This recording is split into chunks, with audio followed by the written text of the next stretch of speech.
आजकल संसार में अगर दुख पड़ रहा है तो उसका जहाँ तक कारण देखा गया तो वो कारण है कि आजकल लोग दूसरों से अपेक्षाएं रख रहे हैं।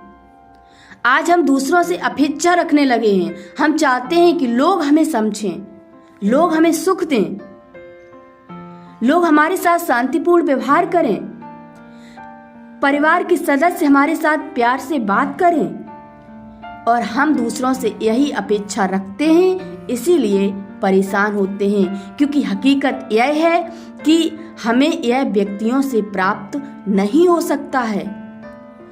क्यों प्राप्त नहीं हो सकता? क्योंकि जैसे मेरी बैटरी डिस्चार्ज है, फॉर एग्जाम्पल देखिए कि अगर मेरी बैटरी डिस्चार्ज है और मुझे शांति चाहिए, प्रेम चाहिए, खुशी चाहिए, आनंद चाहिए, वैसे दूसरा व्यक्ति भी हमसे अपेक्षा रखता है और अपेक्षा रख रहा है कि हम उसे सुख दें, हम भी प्यार दें, क्योंकि उसकी बैटरी भी तो डिस्चार्ज है। अब एक डिस्चार्ज बैटरी दूसरी डिस्चार्ज बैटरी को कैसे चार्ज कर सकेगी? तो स्पष्ट है कि अपेक्षाएं रखने से बैटरी कभी भी चार्ज नहीं हो सकती है। कहने को तो इंसान कह देता है कि मुझे और कुछ नहीं चाहिए, बस यह व्यक्ति मेरे साथ शांति से रहे, सुख से जिए और जीने दे, प्रेम से बातें करे, बस इतना ही तो हम चाहते हैं। और क्या चाहते हैं? मनुष्य यही अपेक्षा रखता है, लेकिन मात्र अपेक्षा रखने से कुछ भी प्राप्त नहीं होता। क्योंकि इस दुनिया का एक अनादि सिद्धांत बना हुआ है कि जो आप दूसरों को देंगे वही आपको मिलेगा। तो इससे जुड़ा एक मैं आपको एग्जाम्पल दे रही हूँ कि एक बार मैं ट्रेन में सफ़र कर रही थी और मेरे सामने की सीट पर एक बहन बैठी थी। उसके 2 बच्चे थे, एक 3 साल का था, एक 5 साल का था, और दोनों ही बच्चे एक खिलौने से खेल रहे थे। अचानक से दोनों ही बच्चों में लड़ाई होने लगती है, और लड़ाई उनकी इसीलिए होती है क्योंकि दोनों को वही खिलौना चाहिए होता है। अब एक कहता है कि मुझे चाहिए, तो दूसरा कहता है कि मुझे चाहिए। अब छीना झपटी होने लगी दोनों बच्चों में, और माँ ने स्वाभाविक रीति से 5 साल वाले बच्चे को कहा, बेटा तुम अपने छोटे भाई को दे दो।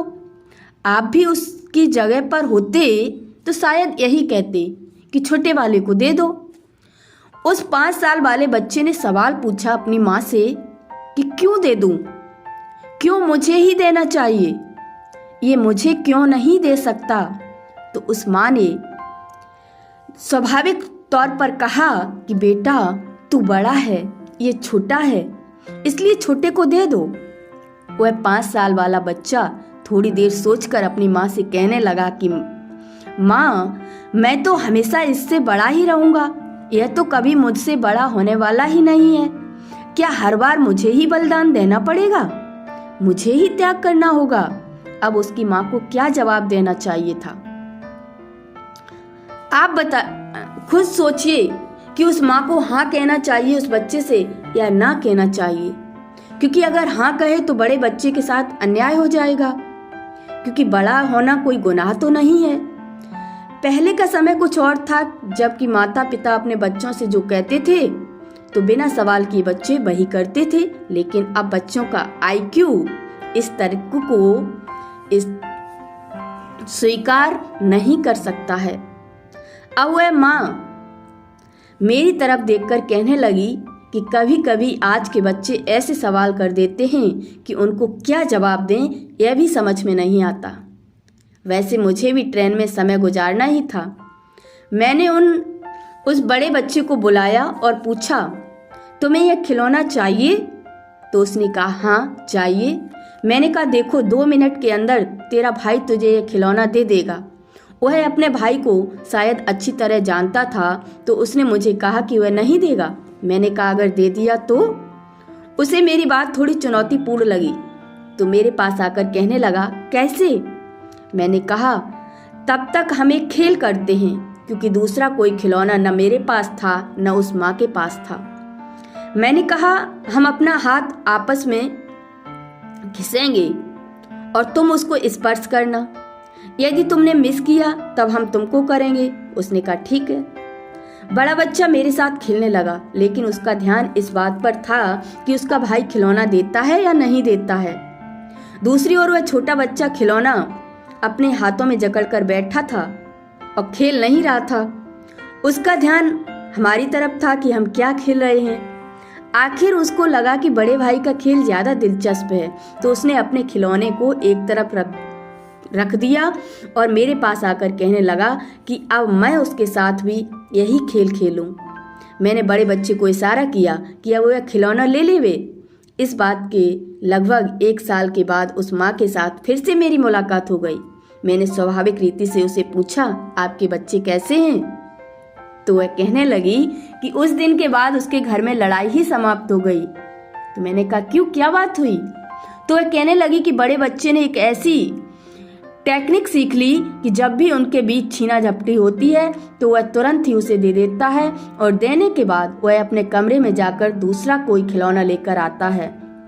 यह देख वह छोटा उसके पास जाकर वह खिलौना लेने लगता है।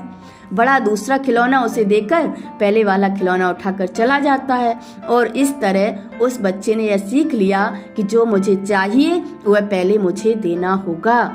उसने यह जीवन का उत्तम पाठ समझ लिया। हमारे कहने का भाव यह है कि यदि हम जीवन में कुदरत के सिद्धांत को समझ लें कि जो मुझे चाहिए वह पहले मुझे देना होगा, तो हम कभी भी अपेक्षा रख कर के किसी से दुखी नहीं होंगे। यदि मुझे प्रेम चाहिए तो पहले मुझे प्रेम देना होगा। मुझे अगर शांति चाहिए तो मुझे शांति लोगों को देनी होगी। मुझे अगर किसी से सहयोग चाहिए तो पहले मुझे सहयोग देना होगा। देंगे तो मिलेगा, देना अर्थात लेना। आपको जो चाहिए वह आप पहले देंगे तो आपको अवश्य मिल जाएगा।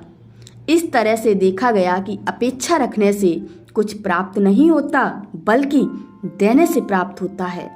जब हम अपेक्षा रखने से प्राप्त नहीं कर सकते हैं तो हमें दूसरा तरीका ही अपना लेना चाहिए।